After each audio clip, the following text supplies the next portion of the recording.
So today I would like to talk about the topic of washing tatting. If you can wash it, when you should, and how you should.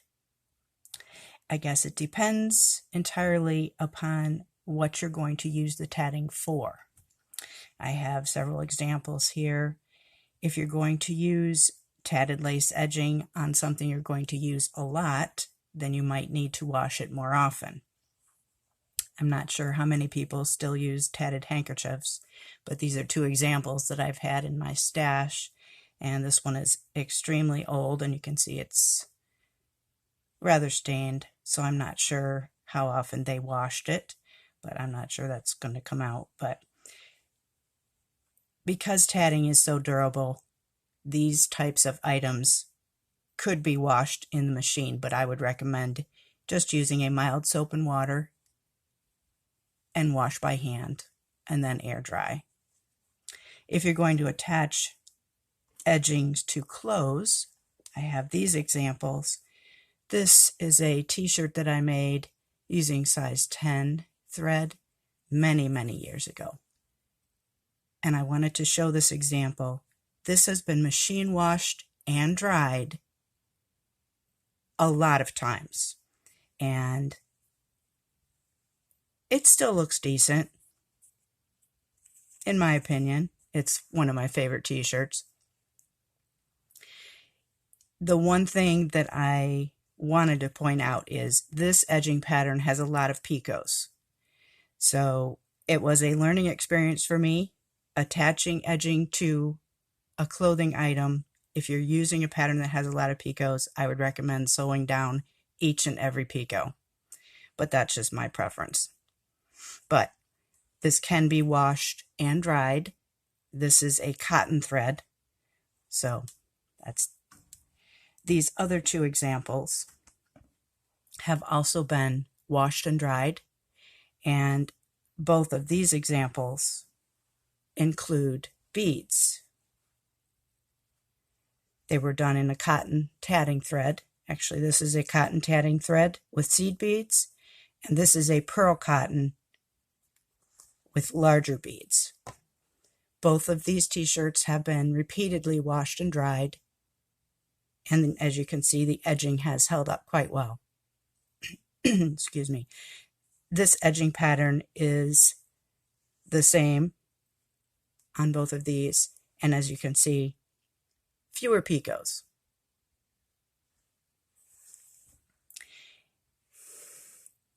If you are making decorative items that you're not going to wear, which aren't probably going to get as dirty, it's just going to be more about dust accumulation, I would recommend using a large paintbrush just to remove the dust. And these are examples of the three-dimensional roses. Very easy to do, and it's not going to damage your tatting.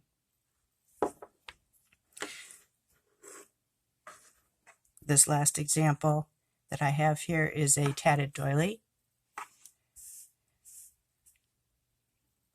These do require a little more care if you're going to wash them. I would recommend a mild soap, cold water, and then lie flat to dry. If you want to, you could pin it out to maintain its shape, or just put it under something heavy and wait for it to dry.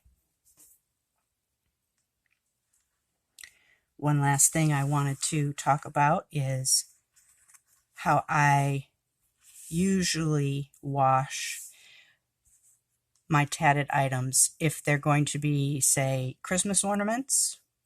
After I finish tatting them, they're not necessarily entirely flat. I would run this under cold water and then place it in between layers of paper towels. Press the water out, remove that. It's going to be damp. I would get new layers of paper towels. I would lay it flat adjust how I would want it, make sure it's lying flat, put a layer of towels over that, and then stack as many heavy books as you can get on top of that, and then let it dry, possibly overnight. That is how I usually wash and press most of my flat tatting. I do not use soap. I try and keep my tatting relatively clean while I'm making it, so I don't need to use soap. But you can. I would recommend just a mild hand soap and pressing like that.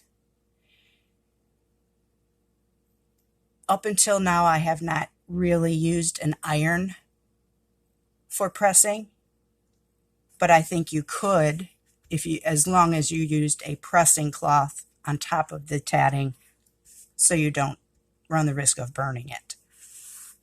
But that would also be an option. So I thought I would share just a few ideas of how you can wash your tatting. I hope this has been helpful. Thank you for watching.